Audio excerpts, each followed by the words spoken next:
Hi folks, just a quick video to show you the latest of my conversion projects. Finally completely finished. Now last week I put a video out showing this one nearly done. Well, it's now completely done. I'm just putting the last touches on a couple of cabinets now, and this is one of the cabinets I really wanted to get put out there. You don't see this machine very often, you don't see this game very often. It's one of those boards that tends to give up the ghost quite easily. And even though I considered making a Moonwalker originally, I thought, no, this is a game I loved on the Mega Drive. Never got to play it in the arcades properly, and being a 3-player game, it's a bit of a curiosity. So this cabinet used to be a Golden Tee 97 cabinet, the low top version. As you can see, it doesn't have space for the DMD at the top like the cabinet I used to do my Neo Geo conversion.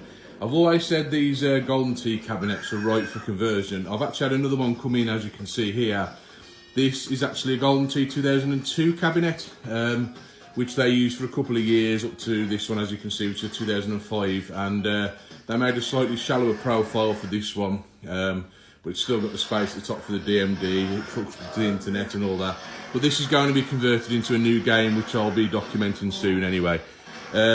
But yeah, this cabinet is very similar in proportions to the European Sega cabinet that was used for both Moonwalker and for this game, but was extremely rare to actually find. So when I saw it, I thought this is going to make a brilliant conversion. Let's repurpose these golf cabs that nobody really gives a shit about. And I've converted it into a game that you don't see very often. So this machine will be going on tour with me. It'll be going to events and places like that, and you're going to be able to play this and enjoy Alien Storm in 3-player on proper arcade controls, which isn't something you often do. So just to go over it quickly again, I know I did it in the video the other day, but what I did was I took, it was a white cabinet originally. The front panel had already been smashed off and replaced with a cabinet door. So I took that off and just basically built a new front panel for it there for the pedestal section. And then what I did is the control panel used to come out to about here. I chopped that down. I took an example picture off the internet of the control panel, cut a new control panel, and then luckily managed to track down an arcade art shop who had already remastered this artwork and managed to get a full repro set printed. So the controls, I've used the flat top Suzo 500 style joysticks as the original cabinet did, and as Moonwalker did too. I had to source these from friends, and luckily managed to put my hands on 3 in decent working order. I've actually tuned these up today. I posted a picture earlier. They're a little bit loose on the field because the switches are worn down slightly, and as the springs wear down as well, it doesn't feel as tight. So I've added a little bit of glue to the peaks of the nubs on the switches, and they now respond a lot better in all 4 directions. You can hear them clicking, activating a lot sooner. I've used all brand new buttons for this with new micro switches, so they'll feel all nice. I custom labelled up all the control panel and changed the arrangement slightly from the original cabinet to create slightly better spacing for 3 adults to stand at it. I had to rebuild the control panel. I had to kind of craft these sides, fill and blend those in.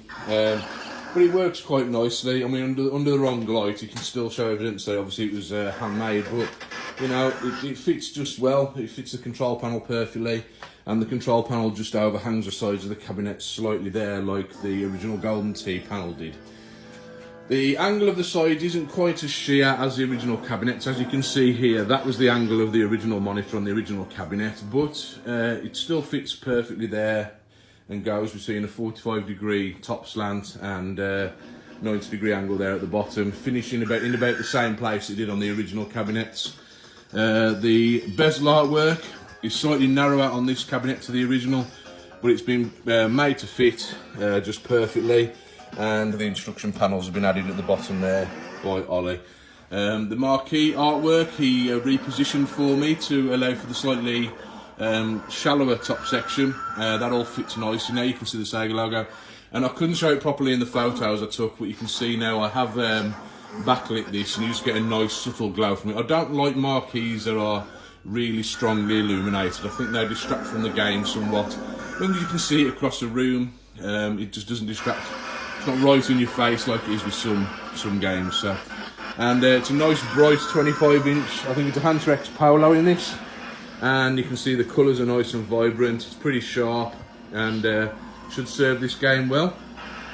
I've put all new black T-moulding all the way around. Originally had some horrible shitty leather effect stuff that was knackered, so I've just got rid of that. But anyway, yeah, that is the completed cabinet. Like I say, people who come to Revival, you'll get to see this at some Revival events soon, so it's another multiplayer game.